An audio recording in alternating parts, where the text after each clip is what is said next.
સૌથી મોટી વાત એ કે નિવૃત્ત ડીવાયએસપી ને કોનો પાવર, કઈ રીતે ધડાધડ 1 2 3 4 5 રાઉન્ડ ફાયરિંગ થઈ ગયું અને વર્ધી ઉતરી તો નહીં, વર્ધી હોય એવી લોકો પણ આ પ્રકારની ગુંડાગર્દી કે પાવર નથી વાપરતા, પરંતુ લુખાગીરી કરવી, દાદાગીરી કરવી અને ગાંધીના ગુજરાતની વાત કરીએ છીએ એટલે જે શહેરમાંથી સીએમ ભૂપેન્દ્ર પટેલ આવે છે એ જ વિસ્તારમાં ખુલ્લેઆમ ફાયરિંગ કરવું એટલે કેટલી મોટી ગંભીર બેદરકારી. જોકે ગુજરાત પોલીસે તાત્કાલિક ગંભીરતાથી સમગ્ર કાર્યવાહી છે તે હાથ ધરી છે અને તાત્કાલિક ગુજરાત પોલીસે એક્શન લેવા માટે અમદાવાદ પોલીસનું ધ્યાન પણ દોર્યું છે, પરંતુ ક્યાંથી આ પાવર આવે છે, કેમ નિવૃત્ત ડીવાયએસપીને કોઈનો ડર નથી? આ તો વિડીયો વાયરલ થઈ ગયો, વિડીયો આપણી સામે ક્રુનલ આવી ગયો.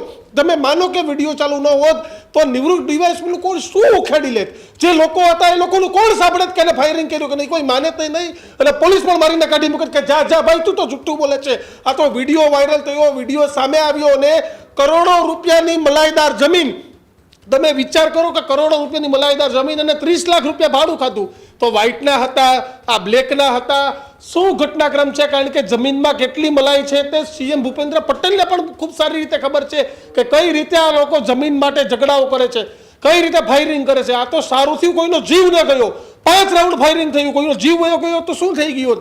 છોટાઉદેપુરમાં પણ 2 દિવસ પહેલા એવી જ ઘટના બની, ત્યાંય પોલીસ હજી સૂતી છે, કોઈ કાર્યવાહી નથી કરી, કારણ નિવેદનો આપે છે. એટલે બીજી બાજુ ફરિયાદ જે આ પ્રકારની ઘટના સીએમના શહેરમાં બનતી હોય ત્યારે અમદાવાદ પોલીસને લુખાવાનો આ પડકાર છે. ભલે નિવૃત્ત ડીવાયએસપી હોય, પરંતુ યુપી બિહાર જેવું વર્તન છે તે આપણા ગુજરાતમાં કર્યું છે, એટલે ક્યારેય પણ આ પ્રકારનું વર્તન ન ચલાવી લેવાય. ડીવાયએસપી સાહેબ છે, નિવૃત્ત ડીવાયએસપી સાહેબ બોલે છે કોર્ટમાં કેસ ચાલે તો સાહેબ ન્યાયપાલિકા ઉપર એટલો ભરોસો હોવો જોઈએ કે તમારે ન્યાયપાલિકાને કહેવું જોઈએ કે લુખાઓની જેમ ત્યાં ફાયરિંગ કરવાની છૂટ નથી. અને એ પ્રકારના દ્રશ્યો જો ગુજરાતમાં જોવા મળતા હોય તો કુણાલ સૌથી કમનસીબ છે. આ દ્રશ્યો ખૂબ ગંભીર છે.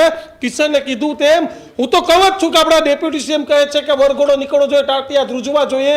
જે રીતે ધમા બારડના ટાટિયા ધ્રુજ્યા હતા ને એ જ રીતના નિવૃત્ત ડીવાયએસપીના ટાટિયા ધ્રુજવા જોઈએ, કારણ કે આ પ્રકારની ગુંડાગર્દી ક્યારેય પણ આપણા ગુજરાતમાં ન ચલાવી લેવાય. અને 5 રાઉન્ડ લઈને વિડીયો તૈયાર રાખો અને ફરીથી એક વખત 5 રાઉન્ડ કઈ રીતે ધડાધડ ફાયરિંગ કર્યા ને એ એકવાર ગુજરાતની જનતાને બતાવો, ગુજરાત સરકારને પણ બતાવો કે તેના કારણે આવા લોકો ઉપર કાર્યવાહી થાય. ન્યૂઝ રૂમનો એકમાત્ર છે કે બીજી વખત અમદાવાદ શહેર નહીં પરંતુ કે અંતરિયાળ ગામમાં પણ આ લુખાવો આ રીતે ક્યાંય ફાયરિંગ ન કરે. ત્યારે જ ન્યૂઝ રૂમ ગુજરાતની યુટ્યુબ ચેનલને સબસ્ક્રાઇબ કરો અને ઇન્સ્ટાગ્રામ અને ફેસબુક પર ફોલો કરો.